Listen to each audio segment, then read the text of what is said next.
Hello everyone. स्वागत है आप सभी का इस यूट्यूब चैनल पे। पिछले क्लास में हमने बहुपद शुरू किया था और हमने पढ़ा था बहुपद में पिछली बार कि अचर बहुपद क्या होता है, शून्य बहुपद क्या होता है, बहुपद की घात क्या होती है और बहुपद कितने प्रकार का होता है। एक घात का बहुपद, बहुपद की घात, द्विघात बहुपद, उसके सामान्य रूप, त्रिघात बहुपद हमने पढ़ा था। मोनोमियल्स यानी कि एक पदी बहुपद हमने पढ़ा था। बहुपद मतलब द्विपदी हमने पढ़ा था। त्रिपदी और हमने क्या क्या पढ़ लिए थे, ये सब चीजें पढ़ ली थी। आज इसी चीज को हम आगे बढ़ाते हैं और हम देखते हैं कि बहुपद का किसी वास्तविक संख्या पर मान क्या होता है, ये चीज क्या होती है, ये भी हम आज पढ़ेंगे।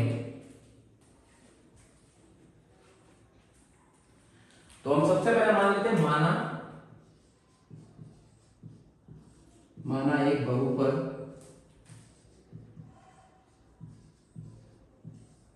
px है, तो px का x बराबर k पर मान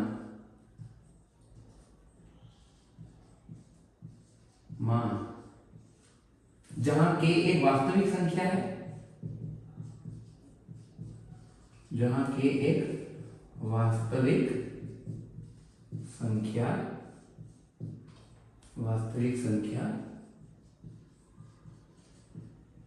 k एक वास्तविक संख्या है, x बराबर k पर मान जहां पर k एक वास्तविक संख्या है,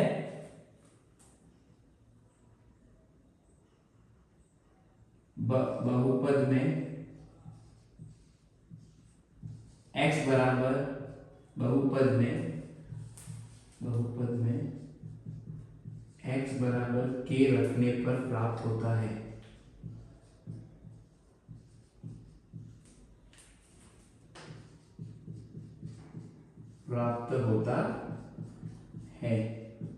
जो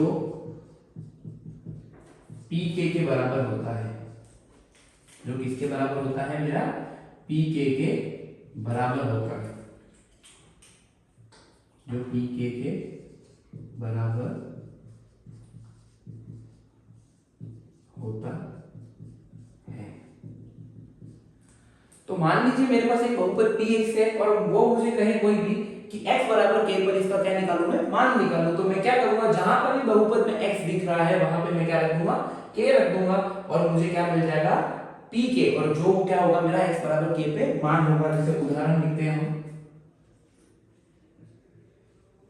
माना कि मेरा px क्या है, तो मेरा px है x स्क्वायर माइनस का 4। अगर ये मेरा px है तो x बराबर 1 रखने पर, x बराबर 1 पर p 1 होगा ये मान, और इसका मान क्या होगा, 1 स्क्वायर माइनस का 4। 1 स्क्वायर कितना होता है मेरा 1, 1 में से 4 जाएगा तो माइनस का 3। तो ये क्या हो जाएगा, मेरा बहुपद का मान हो जाएगा। फिर ऐसे ही x बराबर -1 पर p ऑफ -1 बराबर -1 का स्क्वायर माइनस का 4। -1 का स्क्वायर होता है मेरा 1 और 1 में से 4 जाएगा तो माइनस का 3 हो जाएगा। फिर मैं देखूंगा x बराबर 0 पर, तो x बराबर 0 पर तो मैं यहाँ पे लिखूंगा p ऑफ 0। x जहाँ पे होगा वहां पे 0 रखा जाएगा, 0 - 4। तो यहाँ पे हो जाएगा 0 - 4 और ये हो जाएगा माइनस का 4। ऐसे ही x बराबर 2 पर देखूंगा मैं, तो यहाँ पे हो जाएगा p ऑफ 2, ये 2 का स्क्वायर एंड 2 ये होता है मेरा 4 में से 4 और ये हो जाएगा मेरा 0। फिर x इक्वल टू -2 पर ये हो जाएगा मेरा p ऑफ -2, तो ये -2 का स्क्वायर माइनस का 4 और -2 का स्क्वायर 4 -4 और ये हो जाएगा 0। तो हमारे पास मानों की श्रेणियां क्या बनेंगी, तो यहाँ पे मेरा x लिखता हूं मैं और यहाँ पे मैंने लिखे अपने px। तो x बराबर जब मेरा 1 है तब ये आता है -3, जब -1 है तो ये आता है -3, जब 0 होता है तो ये आता है -4 और जब ये 2 होता है तो ये आता है 0 और -2 होता है तब भी कितना आता है, 0 आता है। तो इसे आप उतार लीजिए, यही होता है हमारा बहुपद का किसी वास्तविक संख्या पर मान होता है। इसे लिख लीजिए जल्दी से, ये इधर लिख लेता हूँ, ये नीचे नजर नहीं आ रहा होगा ये।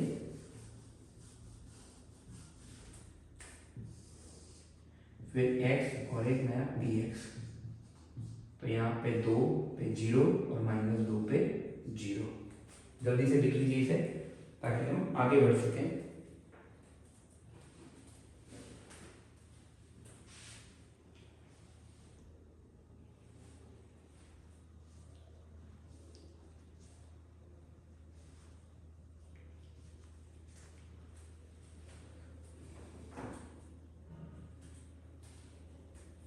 बढ़ते आगे,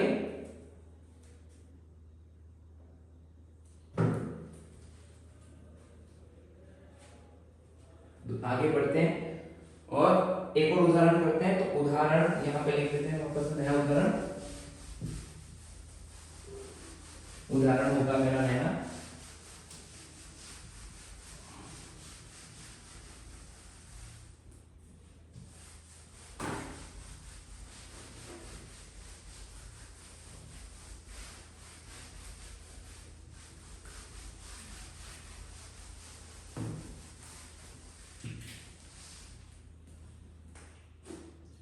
एक्स स्क्वायर, उदाहरण ले लेता हूं मैं, पी एक्स बराबर हो गया मेरा एक्स स्क्वायर माइनस का 3x plus 2।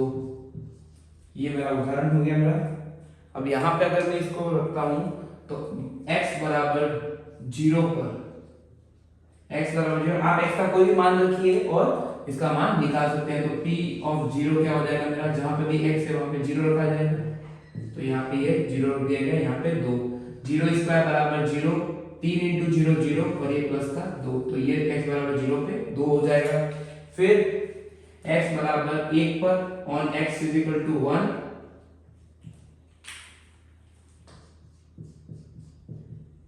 1 square minus 3 into 1 plus 2, 1 minus 3 plus 2, plus का 3 और माइनस का 3, ये 0। फिर x इज इक्वल टू 2 पर, तो on x is equal to 2। अगर मैं इंग्लिश में बोलना चाहूँ पूरी बात को, तो इसे हम बोलेंगे value on x is equal to k is getting by putting x is equal to k in the polynomial which is equal to p of k. So on we have example p of x is equal to x square minus 3x plus 2. On x is equal to 0 we have p of 0 is equal to 0 square minus 3 into 0 plus 2. So here we get 2. When x is equal to 1 we put x is equal to 1 in each x here. So we will get 1 square minus 3 into 1 plus 2. We will get 1 minus 3 plus 2 which is 0. On x is equal to 2, p of 2 is equal to 2 square minus 3 into 2 plus 2. So what 2 square 4, 2 का वर्ग होता है 4, ये 6 और ये 2, 4 और 2 होते हैं मेरे 6 और 6 में से 6 जाएगा तो 0। तो यहाँ पे अब मेरे पास जो बनेगा मानों की संख्या वो बनेगी मेरी, उसको उस तरफ भी लिख लेते हैं।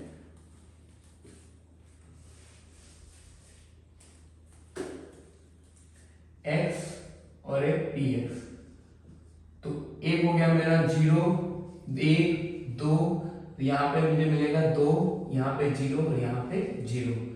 अब एक बात, तो जितने x रखता जाऊंगा इतने मुझे px मिलते जाएंगे, तो इस बहुपद के अनंत मान होंगे अनंत x के लिए।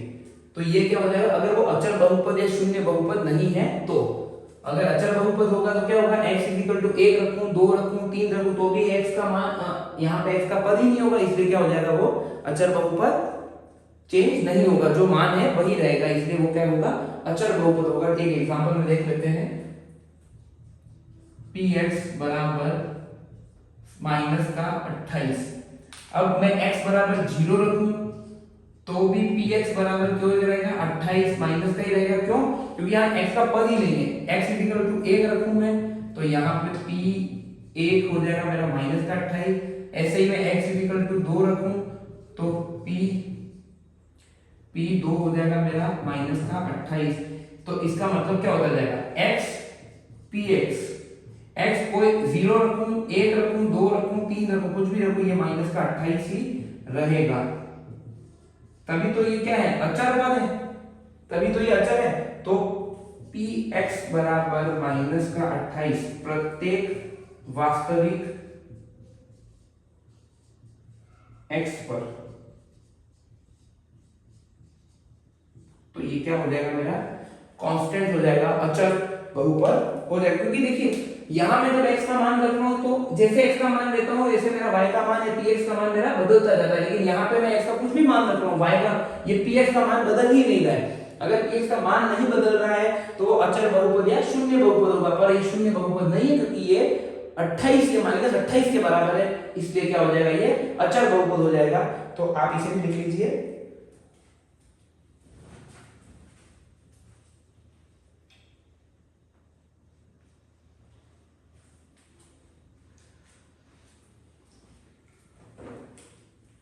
आगे बढ़ते हैं और अब नया टॉपिक शुरू करते हैं, इस बहुपद के शून्यक।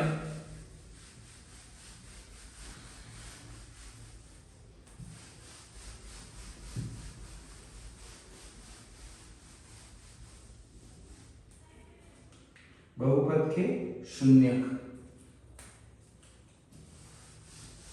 या मूल, लेकिन हम इसे शून्य लिखेंगे, बहुपद के शून्यक।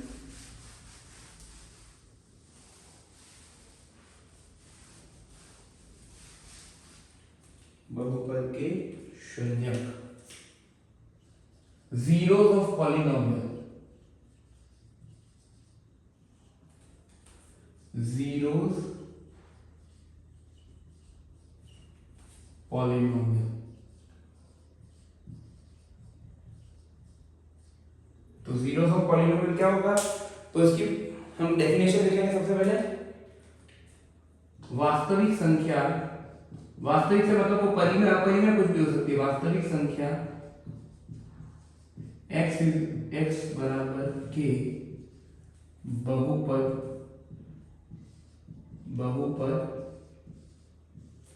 p x का शून्यक कहलाती है, का शून्यक कहलाती है यदि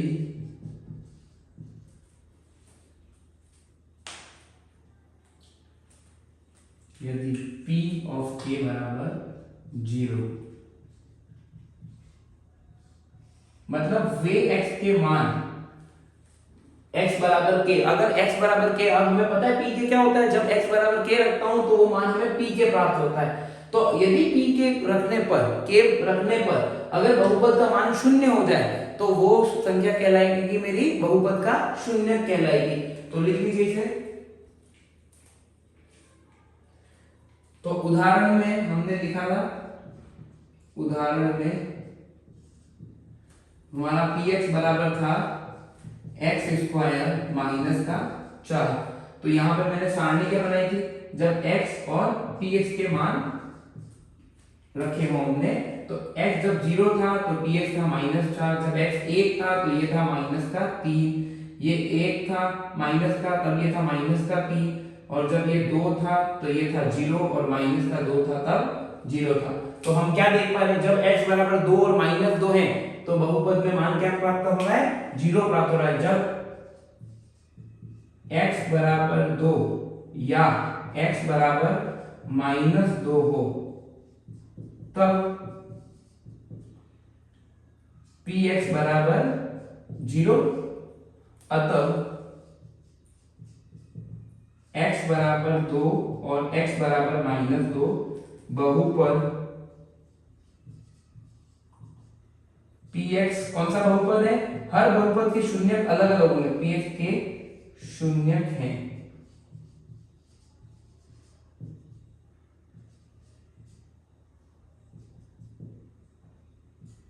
ठीक है, तो ये क्या हो जाएंगे, इसके शून्य हो जाएंगे।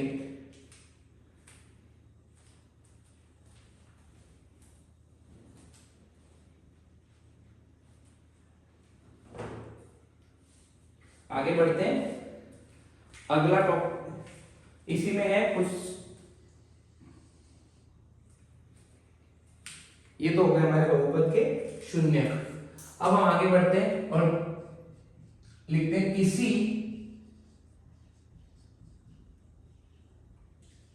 घात के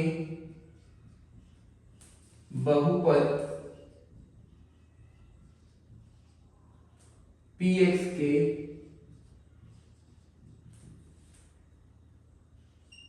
अधिक से अधिक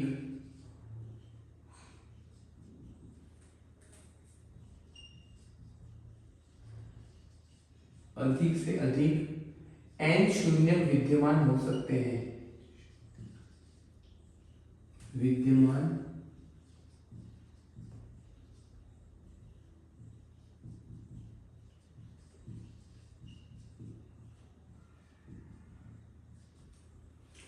मतलब अगर मान लीजिए किसी बहुपद की घात 3 है तो उसके अधिक से अधिक 3 शून्यक विद्यमान होंगे, तो कम से कम कितने हो सकते हैं? यदि वो विषम संख्या है तो कम से कम एक शून्यक जरूर होगा, और यदि वो सम संख्या है तो 0 भी शून्यक में हो सकता है। 0 शून्यक की संख्या मतलब अगर बहुपद की घात विषम है, लिख लेंगे हम इसे, यदि बहुपद की घात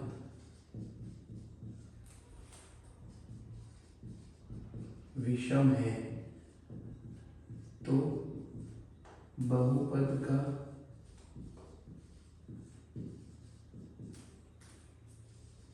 कम से कम एक शून्यक अवश्य होगा। एक शून्यक अवश्य होगा। एक शून्यक अवश्य होगा।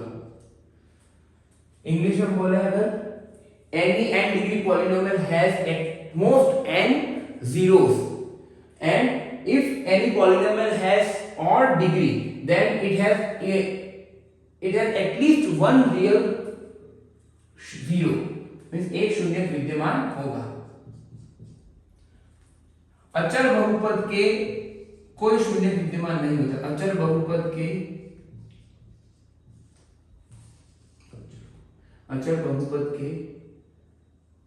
कोई शून्यक विद्यमान नहीं होते।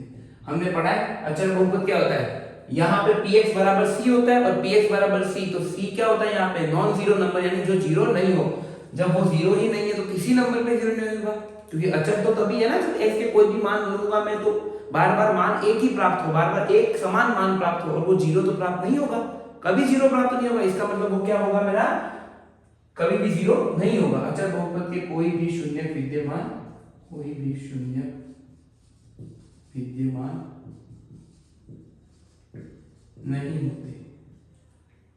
नहीं होते हैं। अगली बार अचर बहुपद यहाँ पे समाप्त। अब शून्य बहुपद में क्या होता है? तो शून्य बहुपद हमेशा ही शून्य होता है। x का मान कुछ भी रखूं मैं, x का मान अगर कुछ भी रखूं तो भी शून्य बहुपद हमेशा मुझे क्या देगा? उत्तर px 0 ही देगा। तो प्रत्येक वास्तविक संख्या शून्य बहुपद का प्रत्येक वास्तविक संख्या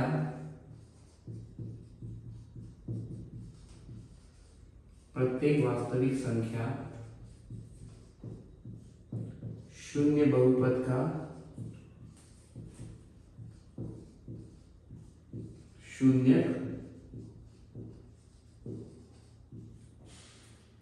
होती है। इसका मतलब अनंत शून्य विद्यमान, अतः शून्य बहुपद के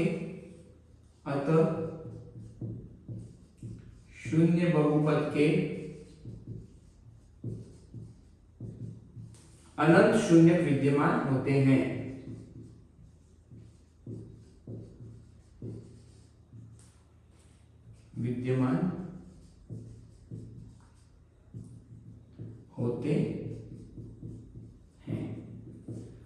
अब देखेंगे हम ये होता क्या है। इंग्लिश में अगर बोले तो constant polynomial has no zeros and every real number is the zero for zero polynomial, so there are infinitely many zeros of zero polynomial। so अब यहाँ पे हम एक टेबल बनाते हैं। बहुपद की घात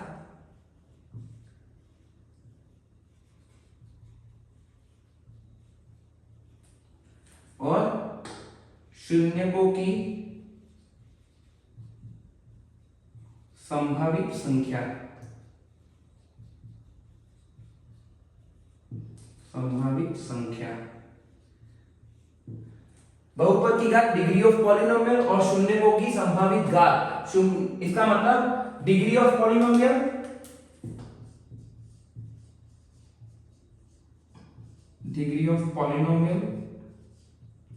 और यहां पे एक्सपेक्टेड पॉसिबल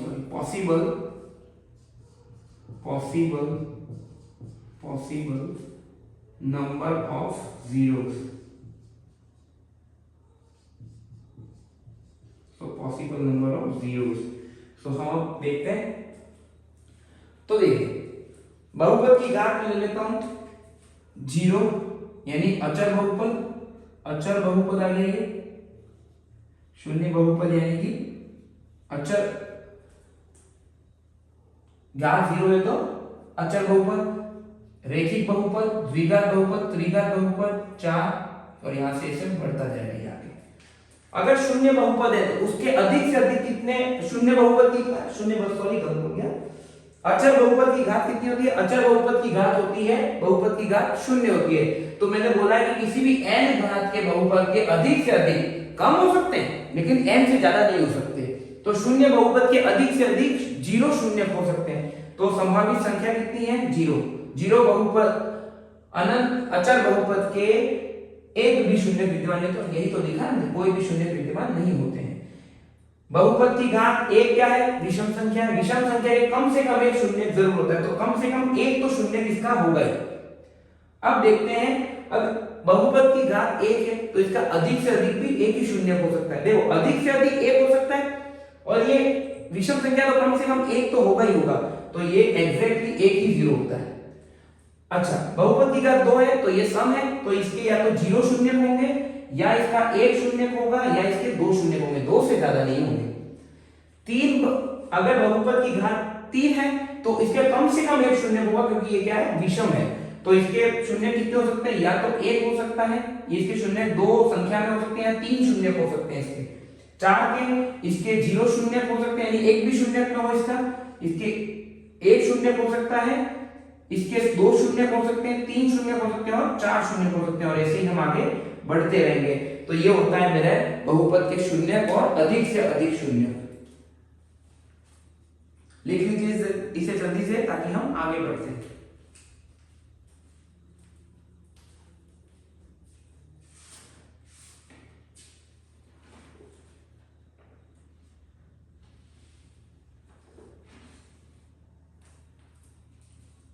बढ़ते होंगे द्विघात बहुपद के शून्य। हमारे पूरे सिलेबस में सबसे ज्यादा हमें काम आएंगे द्विघात बहुपद के शून्य, तो इसलिए हम जल्दी से द्विघात बहुपद के क्या कर लेते हैं? शून्य को समाप्त कर लेते हैं।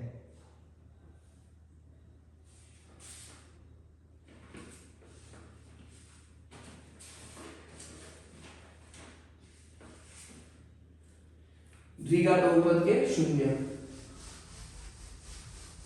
जिस किसी को भी कोई डाउट हो, समझ में नहीं आ रहा हो तो कमेंट्स में लिख दें, या तो कमेंट्स के अंदर या अगले वीडियो में उसका आंसर दे दिया जाएगा। बढ़ते हैं आगे। द्विघात बहुपद के शून्य।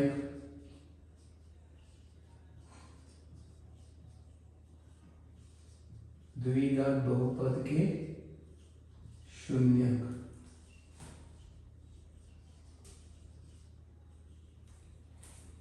zeros of quadratic polynomial।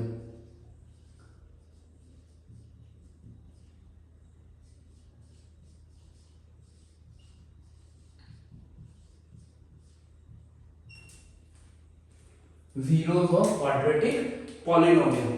सो पहले तो इसका सामान्य रूप कैसा होता है? सामान्य रूप होता है px बराबर x square plus bx plus c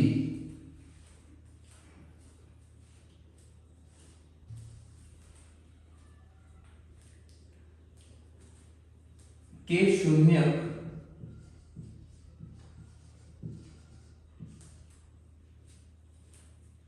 px बराबर 0 को हल करने पर प्राप्त होते हैं, हल करने पर प्राप्त होते हैं।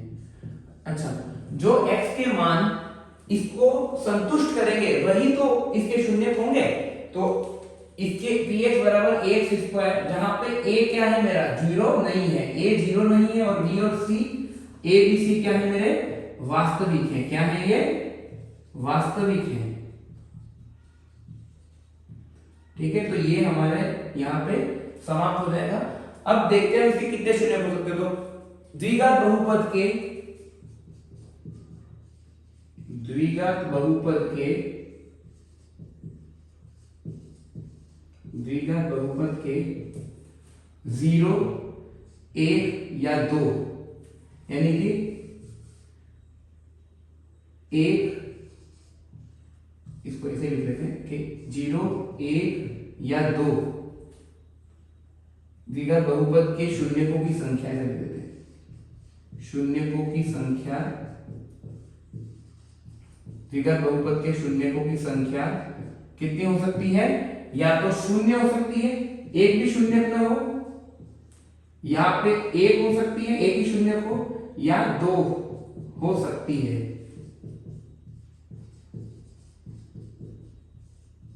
तो इसको अब हम आगे बढ़ाते हैं।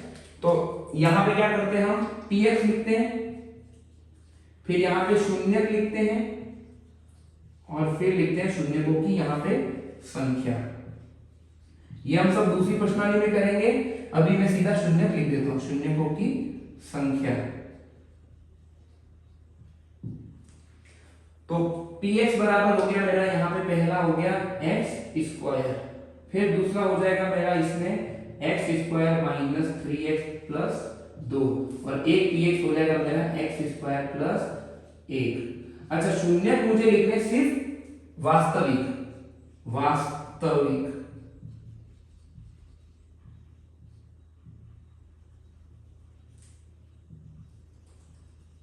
ठीक है, तो अब यहां पे x स्क्वायर के शून्य कौन से होते हैं, एक तो 0, बस, तो कितने शून्य हो गए, x बराबर 0 इसका शून्य है, यहां पे x बराबर 0 और x बराबर 1 और x बराबर 2 इसका क्या हो जाएगा मेरा, शून्य हो जाएगा, और इसमें कोई वास्तविक शून्य नहीं है।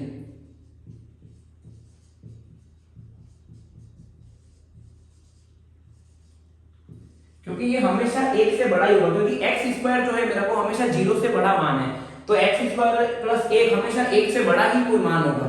ये सबसे कम कब होगा, जब x बराबर 0 हो जाए। क्यों, क्योंकि x स्क्वायर जो है मेरा वो कभी भी 0 से छोटा नहीं हो सकता, तो ये कभी 0, क्योंकि अगर ये 0 होगा तो x स्क्वायर को -1 रखना पड़ेगा, और x स्क्वायर कभी -1 नहीं हो सकता, क्योंकि x स्क्वायर हमेशा एक धनात्मक संख्या है, कोई वास्तविक शून्य नहीं है। तो शून्यकों की संख्या यहाँ कितनी हो जाएगी, यहाँ पे शून्यकों की संख्या हो जाएगी 1। क्यों, x बराबर 0 इसका एक शून्य है, यहाँ पे अगर मैं देखूं तो इसके शून्य हो जाएंगे 2, x बराबर 1 और x बराबर 2, 2 शून्य होगा गिनती में, और यहाँ पे एक भी शून्य विद्यमान नहीं है, तो इसके लिए तीनों हो सकते हैं, क्योंकि ये क्या है, सम संख्या है, इसके घात कितनी है, सम संख्या, और यही हमारे काम का है। लिख लीजिए जल्दी से।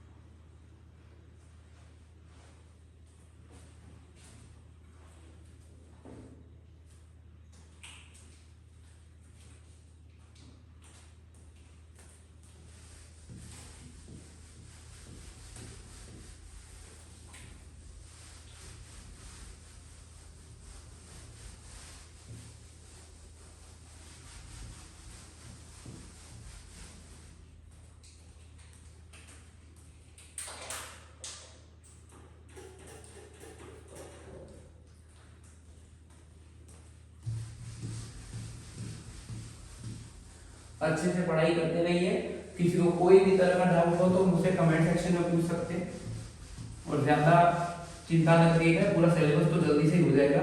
ये दूसरी प्रश्नावली मुश्किल से अगले 2 वीडियो में समाप्त हो जाएगी।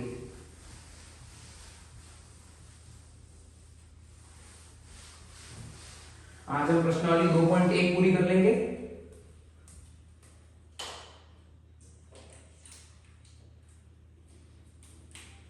अगला टॉपिक है बहुपद के शून्यकों का ज्यामितीय अर्थ। तो लिख देंगे इसे हम, बहुपद के शून्यकों का ज्यामितीय अर्थ। ज्यामितीय अर्थ,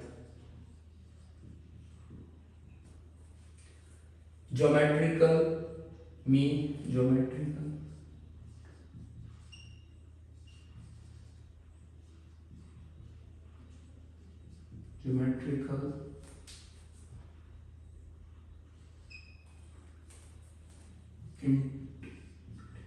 interpretation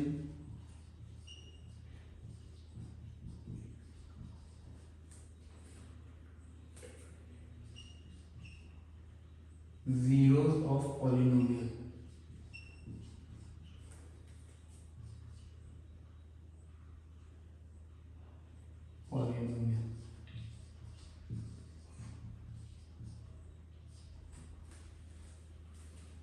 तो आगे बढ़ते हैं।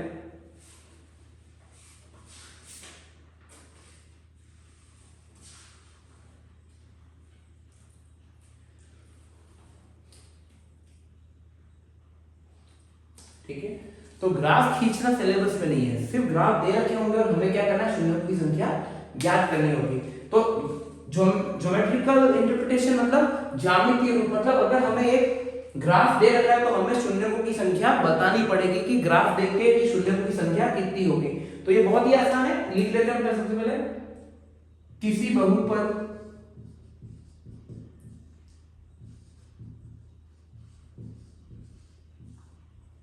अब इसे हम क्या मानेंगे, y बराबर px मान लेंगे। px का ग्राफ, अब क्या होगा, ग्राफ बनेगा क्योंकि ज्यामितीय तो ग्राफ बनना ही है। का ग्राफ x अक्ष को, देखिए दो चीजें यहां पे, x अक्ष को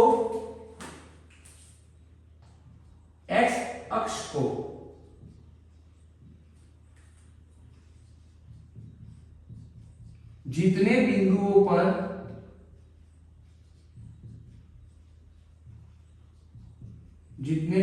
पर स्पर्श करता है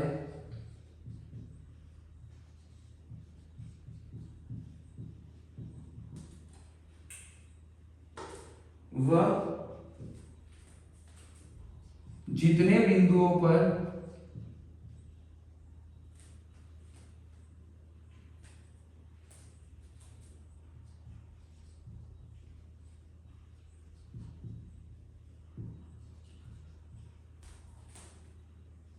x अक्ष को प्रतिच्छेद करता है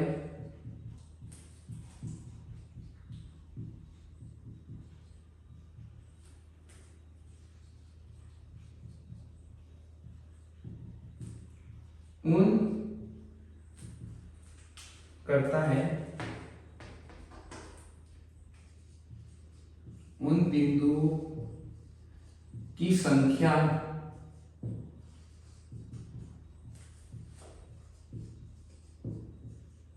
के योग, उन बिंदुओं की संख्या का योग बहुपद px के शून्यकों की संख्या के px के शून्यकों की संख्या के बराबर होता है। शून्यकों की संख्या के बराबर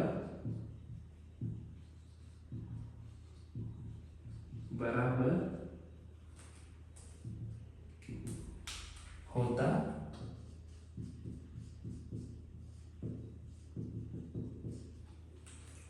मतलब मैं क्या करूंगा, px का ग्राफ खींचूंगा।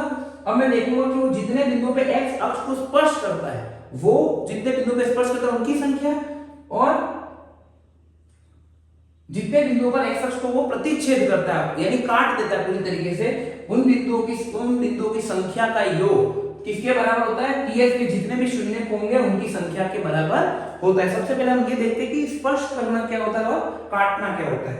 तो हम सबसे पहले क्या करेंगे, ये ग्राफ आता है हमारा ऐसा, तो ये तो हो गया x और ये हो गया मेरा y बराबर px, हम ऐसे लिख लेंगे यहाँ पे, और ये माइनस अक्ष x अक्ष और ये माइनस का y अक्ष। और एक और ग्राफ कर लेते हैं जिसमें हम बता देंगे कि y बराबर px, y बराबर x, 0 a 0। अब देखिए अगर मैं ऐसा करता हूं यहाँ पे,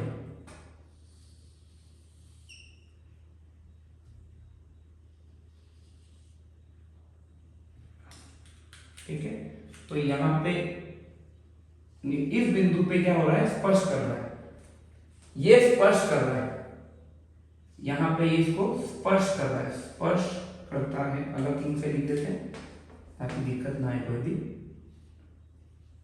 स्पर्श करता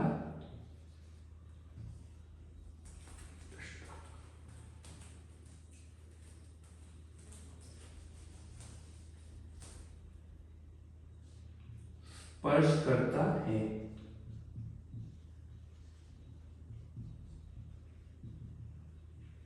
ये स्पर्श करता है यहाँ पे इस बिंदु पे x अक्ष को, यहाँ पे ये नहीं देखना है, y अक्ष को देखना ही नहीं है, y अक्ष को वो काटे कुछ भी करे हमारे उससे मतलब नहीं है, हमें सिर्फ x अक्ष को देखना है। तो x अक्ष को कहां पे काटना है, देखिए आड़ा जो होता है वो x एक्सिस, जो हॉरिजॉन्टल होता है वो क्या होता है x एक्सिस, और वर्टिकल जो खड़ा होता है वो y एक्सिस।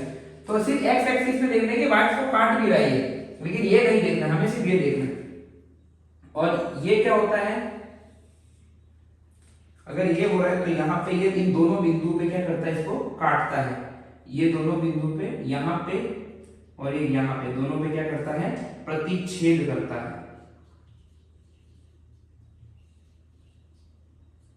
ये होता है स्पर्श और ये होता है प्रतिच्छेद।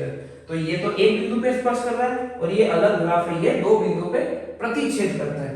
तो यहाँ पे क्या हो जाएगा, ये अब हमें देखिए ये x, ये y अक्ष को भी किस पे काट रहा है, एक अक्ष पे काट रहा है y अक्ष को भी, देखिए y अक्ष को भी काट रहा है, लेकिन y अक्ष का हमें काउंट या गिनना नहीं है, हमें सिर्फ x अक्ष का ही गिनना है। तो यही हो जाएगी, क्या हो जाएगी, हमें शून्यों की संख्या हो जाएगी। तो एक उदाहरण से इसको जल्दी से बता देते हैं और फिर प्रश्नावली 2.1 शुरू करते हैं।